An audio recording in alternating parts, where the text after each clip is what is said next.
Hello everyone, welcome to my another mini blog. I hope তোমরা সকলে খুব ভালো আছো, আমিও খুবই ভালো আছি। কিছুদিন আগেই তো গেল শ্রাবণ মাসের চতুর্থ সোমবার, আর সেই দিনকেই আমি আর মা মিলে বেরিয়ে পড়েছিলাম পুজো দেওয়ার উদ্দেশ্যে। সো কাছাকাছির মধ্যে তো আমাদের বনমালীপুর ব্রহ্মদত্ত ধামেই এখন শিবলিঙ্গ আছে, আর সেখানেই কিন্তু যাচ্ছি আজকে পুজো দিতে। এর আগের বছরও গিয়েছিলাম, আর এর আগের বছর শাড়ি পরে গিয়েছিলাম, তাই ভাবলাম এবছরও শাড়ি পরেই যাই। তো চলে এসেছি বনমালীপুর ব্রহ্মদত্ত ধামে। আর এই জায়গাটার কথা আমি আর কত বলবো বলো, তোমাদের সাথে এর আগেও অনেকবার অনেক ভিডিওতে শেয়ার করেছি। এই জায়গাটা সত্যি খুব সুন্দর, এলে মানে মন প্রাণ জুড়িয়ে যায়। আমার তো নিজের খুব ভালো লাগে যে বাড়ির কাছাকাছি এরকম বড়সড় একটা মন্দির হয়েছে, যেখানের পরিবেশে এলে একদম মন শান্ত হয়ে যায়। আর সেই দিনকে যেন আকাশটা এত সুন্দর লাগছিল, মানে পরিবেশটা এতটাই অপূর্ব সুন্দর দেখতে লাগছিল, আমার তো ক্যামেরা অফ করতে ইচ্ছা করছিল না, যেন মনে হচ্ছিল সব সময় ক্যামেরাটা অন করে থেকে তোমাদের সাথে সমস্তটা শেয়ার করি।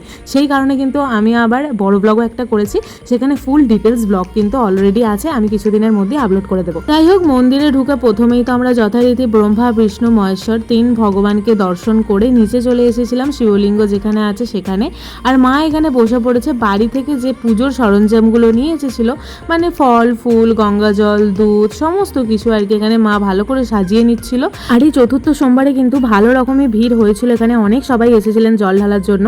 আর হ্যাঁ, এবার চলো আমাদের জল ঢালার পালা। আমরা কিন্তু খুব ভালোভাবে কিন্তু নিয়ম নিষ্ঠা ভরে ঠাকুরের মাথায় জল ঢেলেছি। প্রত্যেক বছরটাই এখানে এলে খুব সুন্দরভাবে শান্তভাবে কিন্তু আমরা জল ঢালতে পারি।